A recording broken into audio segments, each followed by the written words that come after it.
সৌরজগতের বাইরে থাকা কোনো নক্ষত্রে বরফ শীতল পানির অস্তিত্ব আছে কিনা তা জানতে দীর্ঘদিন ধরেই গবেষণা করছেন বিজ্ঞানীরা। এবার জেমস ওয়েব স্পেস টেলিস্কোপের অত্যাধুনিক নিয়ার ইনফ্রারেড স্পেকট্রোগ্রাফ ব্যবহার করে সৌরজগতের বাইরে থাকা HD 181327 নক্ষত্রের ধূলিকণাযুক্ত বলয়ে স্ফটিক আকারের বরফের সন্ধান পেয়েছেন বিজ্ঞানীরা।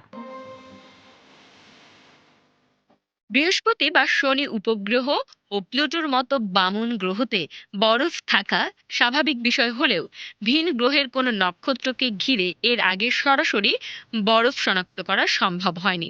এ বিষয়ে যুক্তরাষ্ট্রের জনস হপকিন্স ইউনিভার্সিটির বিজ্ঞানী টেন জানান, ওয়েব টেলিস্কোপ পানির অস্তিত্ব সহ স্ফটিকাকার বরফের দ্ব্যর্থহীন উপস্থিতি শনাক্ত করেছে। আমাদের সৌরজগতের শনির বলয় বা কুইপার বেল্টে ঠিক যে ধরনের বরফ পাওয়া যায় এটি অনেকটা তেমনই। এর আগে 2008 সালে স্পিৎজার স্পেস টেলিস্কোপ এই নক্ষত্র বলয়ে বরফ থাকার ইঙ্গিত দিলেও তখন তা নিশ্চিত করার মতো সংবেদনশীল প্রযুক্তি ছিল না। জেমস ওয়েবের সূক্ষ্ম দৃষ্টি ধুলো ও পাথরের মধ্যে লুকিয়ে থাকা অতি ক্ষুদ্র বরফ কণাগুলোকেও আলাদা করতে সক্ষম হয়েছে।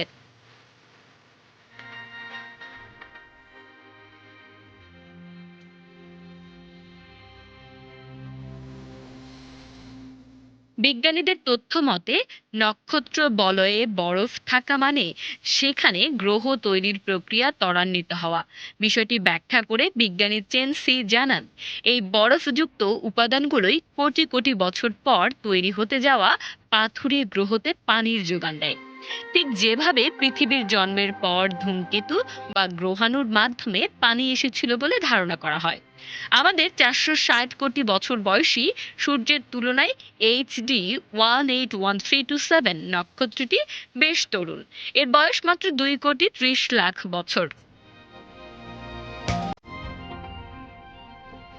বিশৃঙ্খল অবস্থায় থাকা নক্ষত্রটিতে পাথর, ধুলো আর বরফখণ্ডগুলো অনবরত একে অপরের সঙ্গে ধাক্কা খাচ্ছে। এ বিষয়ে স্পেস টেলিস্কোপ সায়েন্স ইনস্টিটিউটের জ্যোতির্বিজ্ঞানী ক্রিস্টিন জানিয়েছেন, এটি একটি অত্যন্ত সক্রিয় জগৎ। যখনই বরফখণ্ডগুলোর মধ্যে সংঘর্ষ হচ্ছে তখনই অতি ক্ষুদ্র বরফ কণাগুলো ছড়িয়ে পড়ছে, যা জেমস ওয়েব শনাক্ত করেছে।